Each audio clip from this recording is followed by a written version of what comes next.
समाज में कहा भी यही जाता है कि सब लोग अपने अपने भाग्य का खाते हैं, कहा जाता है। ये बात सही भी है, पर ये बात ज्ञानियों के लिए सही है। यदि आप भक्त बनना चाहते हैं तो भक्त के लक्षण क्या हैं? ज्ञानी कहता है मैं अपने भाग्य का खाता हूं, पर भक्त कहता है मैं अपने भाग्य का नहीं। मेरा भाग्य कहां कि मैं एक रोटी खाने के योग्य हूं, मेरा भाग्य कहां कि मैं चल पाऊं, देख पाऊं।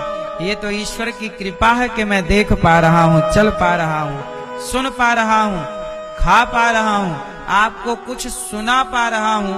ये मेरे, अब मैं यहां बैठकर आपको भागवत सुना रहा हूं, ये मेरा भाग्य नहीं है।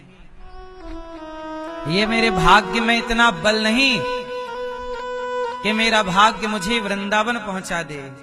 आप भी वृंदावन आए तो भाग्य में था इसलिए नहीं आए, भाग्य ने वृंदावन नहीं पहुंचाया। भाग्य से ऊपर होती है कृपा, कृपा के कारण आप वृंदावन आए। यहां बैठ करके यदि ये शरीर कुछ कर रहा है सेवा कार्य, तो ये भाग्य नहीं है मेरा, ये भगवान की क्या है? बताओ, अनिरुद्धाचार्य भाग्य से चल रहा है कि कृपा से? मेरा भाग्य तो जीरो है, मेरे पर तो भगवान की कृपा है। इसलिए हम तो कृपा के बल पर रहते हैं साहब, भाग्य के भरोसे हम रहते ही नहीं। भाग्य तो धोखेबाज है, भाग्य तो धोखेबाज है, पर कृपा धोखा नहीं दे सकती, भाग्य धोखा दे सकता है। बोलो हाँ। कई बार आपको लगा कि सिलेक्शन हो जाएगा, हो गया, लो भैया जरा एक नंबर से रह जाते हो आप, कुछ और गड़बड़ी से रह जाते हो आप, तो भाग्य ऐन वक्त में धोखा दे गया कि नहीं? भाग्य में था, मिलते मिलते रह गया, तो भाग्य धोखेबाज है, भाग्य धोखा दे सकता है। इसलिए प्रहलाद जी भाग्य के भरोसे नहीं थे, प्रहलाद जी कृपा के भरोसे। हनुमान जी भाग्य के भरोसे नहीं है, हनुमान जी कृपा के भरोसे। इसलिए आप लोगों से प्रार्थना करूं कि भाग्य, ज्ञानी लोग भाग्य के भरोसे रहा करते हैं, लेकिन जो सच्चा भक्त होगा वो भाग्य के भरोसे नहीं रहेगा। वो किसके भरोसे? कृपा। श्री रामचंद्र कृपाल। देखो कृपा आ गई ना, ये कृपा है। इसलिए मेरी मां, सब कुछ कृपा है, मेरे पास कुछ नहीं है, मैं जीरो हूं, बस कृपा की सांसें हैं। सांसें भी किसकी हैं? मेरे भाग्य में तो सांसें भी नहीं है। सच बताऊं, मैं तो मर चुका था 2013 में। ये दास अनिरुद्ध, हम ऊपर 20 फीट ऊपर से 20-25 फीट ऊपर से गिर गए थे, छत से, सेकेंड फ्लोर से गिर गए ऊपर से। अब इतने ऊपर से गिरे थे, दूसरी मंजिल से जमीन पे गिरे, बगल में पत्थर पड़ा था बहुत बड़ा, पर पत्थर के बगल में गिरे। सिर के बल गिरते तो हमारी 13वीं वर्षी सब हो चुकी होती। सिर के बल नहीं गिरे, कमर के बल गिरे तो पांव में कोल्हू की हड्डी टूट गई। हॉस्पिटल गए, डॉक्टर बोले एक्सरा करके भाई हड्डी तो चूरा हो गई थी, कई टुकड़े, छोटे छोटे टुकड़े अंदर मांस में गड़ गए।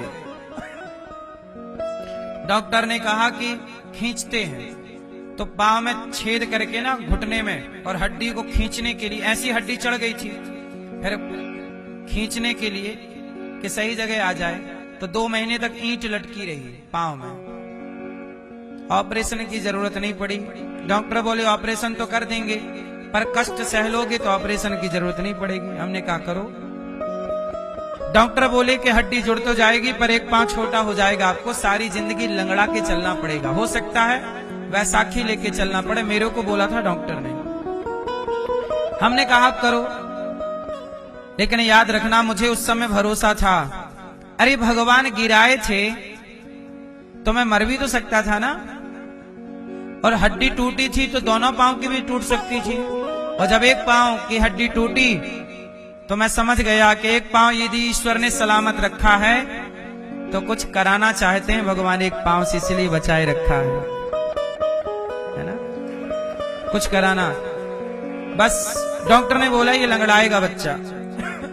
उस समय मैं छोटा था, 2013 की बात है, आज 2025 चल रहा है। अब क्या हुआ, फाइनल जब ऑपरेशन ही एक्सरा हुआ और डॉक्टर ने देखा, बोले तो ठीक हो गई हड्डी।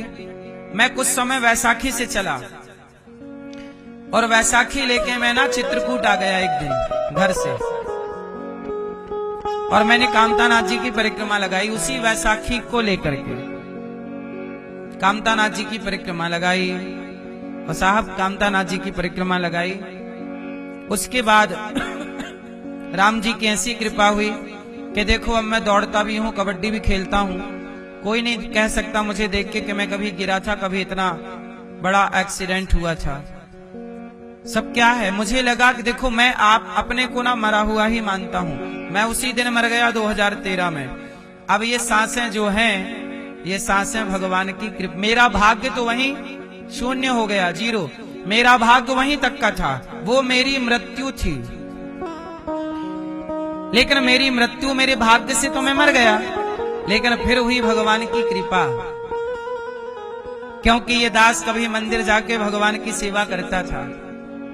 मेरी आयु इतनी ही थी, उसके बाद जो आयु है वो मेरी आयु नहीं है, वो भगवान की कृपा की सांसें हैं जो मैं ले रहा हूं। इसलिए हर श्वास में भगवान का चिंतन, हर श्वास में हो सुमिरन तेरा, यूं बीत जाए जीवन मेरा।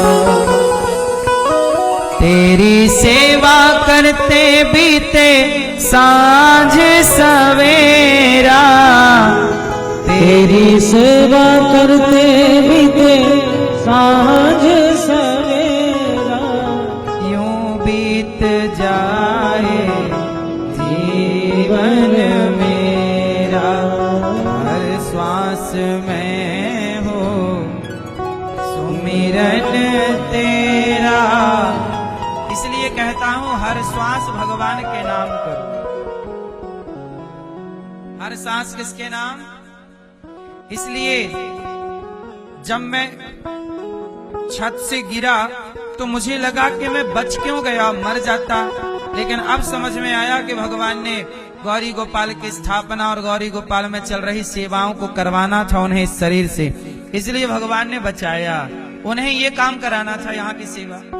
इसलिए सच बताऊं, आप भी अपना जीवन भगवान को सौंप दो।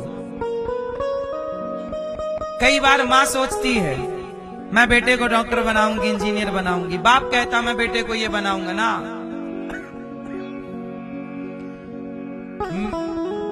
मेरे माता पिता ने और मैंने कभी नहीं सोचा कि मैं कुछ बनूंगा। मैंने तो केवल अपने को उठाया और भगवान के चरणों में डाल दिया। प्रभु आज से मैं आपका जो बनाना है अब आप बनाओ। इसलिए आप भी अपने बच्चों को पढ़ाओ लिखाओ, जिम्मेदारी रखो, पर भगवान के भरोसे कर दो। प्रभु आप जो आप माता पिता हो ना बच्चों के, अच्छा ये बताओ बच्चों के असली माँ बाप कौन है? आप लोग हो कि भगवान? त्वमेव माता च पिता त्वमेव। सच बताओ भगवान हमारे माई बाप हैं या नहीं? आप सब गाते हो मात पिता तुम मेरे, शरण गहूं मैं किसकी, स्वामी शरण पड़ूं मैं किसकी, तुम बिन और ना दूजा, प्रभु बिन और ना दूजा, आस करूं मैं किसकी। ओम जय जगदीश हरे। अब बताओ, आप माँ बाप हो बच्चों के भगवान माँ बाप हैं? आप भी हैं, पर आपका परसेंट 2% माँ बाप हो आप। इतनी सी हिस्सेदारी आपकी भी है बच्चों में, पर ज्यादा हिस्सेदारी किसकी है? बोलो। क्योंकि बच्चों को जो कुछ दिया है, देखने को आंख दी है ना, तो माँ ने नहीं दी, भगवान ने दिया।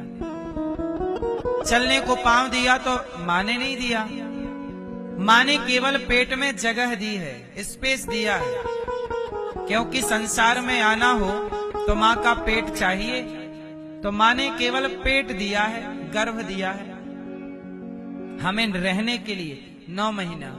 उसके बाद तो हम ईश्वर के पेट में रह रहे हैं। ये संसार ईश्वर का है। देखने को आंखें माँ देती तो कोई बेटा अंधा क्यों होता? चलने को पांव माँ बाप देते तो कोई बेटा लंगड़ा क्यों होता? इसका मतलब है कि हाथ पांव देने वाला परमात्मा है, तो वो हमारे पिता हैं, माता हैं। इसलिए कहता हूं कि यदि आप अपने बच्चों को डॉक्टर इंजीनियर बनाना चाहते हैं, आपको बड़ी चिंता है बच्चों की, तो जिस परमात्मा ने उस बच्चे को बनाया है, जिसने उसकी आंखें लगाई होंगी, उसका दिमाग लगाया होगा, क्या उसने कोई प्लान ना किया होगा उस बच्चे के लिए?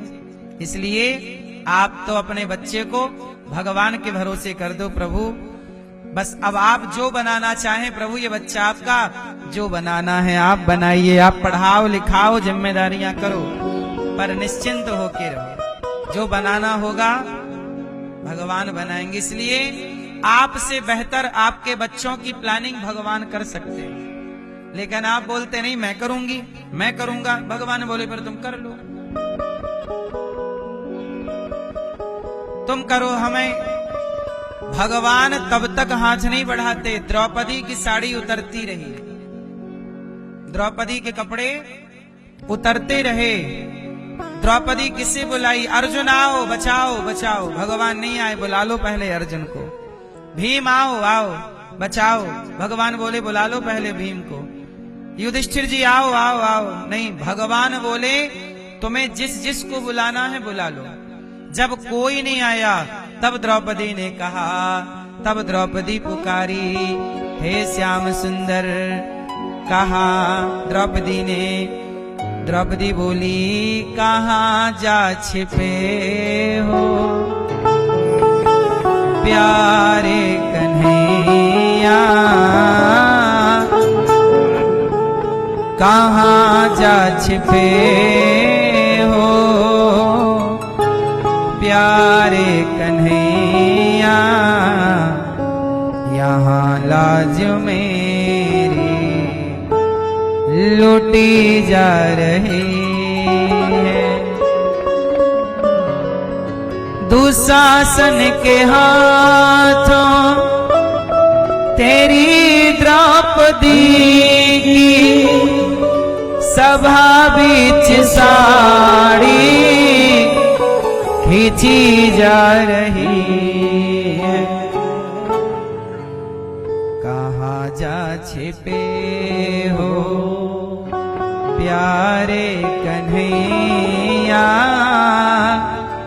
यहाँ लाज मेरी लुटी जा रही है।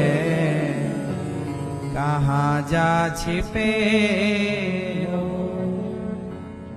जब द्रौपदी सबको बुलाकर थक गईं, और जब द्रौपदी ने हाथ उठा के कहा, गोविंद सहारा तेरा है, हे प्रभु अब तेरे सिवा।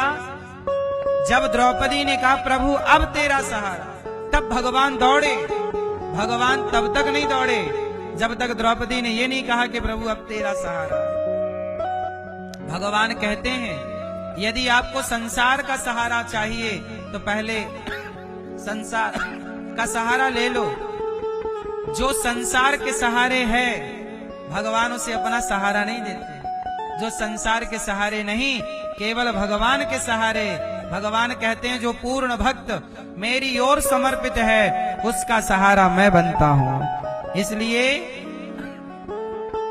जगत के सहारे नहीं, जगन्नाथ के सहारे, भाग्य के सहारे नहीं, कृपा के सहारे। भाग्य के सहारे नहीं रहता मैं, कृपा है ना। द्रौपदी को धनुर्धर गांडीवधारी अर्जुन ना बचा सका, गदाधर भीम ना बचा सके, धर्म को जानने वाले युधिष्ठिर ना बचा सके, गुरु द्रोणाचार्य ना बचा सके। जब द्रौपदी को बचाने वाले बड़े बड़े योद्धा बैठे के बैठे रहे और ना बचा सके तो हमें कौन बचाएगा? आप लोग बचाओगे? हम पर संकट आएगा तो हमारे संकट को देखकर केवल आप लोग आंसू बहा सकते हो। हमें दुखी देखकर केवल आप रो सकते हो। हमारा दुख आप दूर नहीं कर सकते। कर सकते हो? हमें कोई कष्ट होगा तो हमारे कष्ट को देखकर आप भी दुखी हो सकते हो कि उन्हें कष्ट है, देखो हम भी बड़े परेशान हैं। जैसे बच्चे के कष्ट से माँ दुखी हो जाती है, बेटी दुखी हो तो बाप दुखी हो जाता है। आप किसी के दुख में दुखी ही तो हो सकते हो ना, उसका दुख दूर तो नहीं कर सकते। यदि कोई बाप दुख दूर कर सकता तो हर बाप अपनी बेटी का दुख दूर कर देता, हर बाप अपने बेटे का दुख दूर कर देता। लेकिन अपने अपने हिस्से का तो बेटी को और बेटे को दोनों को, राम के हिस्से का 14 साल का वनवास तो राम को भोगना पड़ा और सीता मैया के हिस्से का दुख सीता मैया को उठाना पड़ा। जनक जैसे राजा थे क्या कर पाए? जिनकी चतुरंगिणी सेना है, एक चुटकी बजाए तो सेना तहलका मचाए, लेकिन वो पावरफुल राजा जनक की बेटी जंगल में लकड़ी काटती रही कुल्हाड़ी से, अपने बच्चों के लिए चूल्हा फूंकती रही। इसलिए अपने अपने हिस्से का दुख, आपके हिस्से का आपको और मेरे हिस्से का, तो मेरे दुख में आप लोग केवल दुखी हो सकते हैं, दुख दूर नहीं कर सकते। यदि दुख दूर कोई कर सकता है तो केवल भगवान।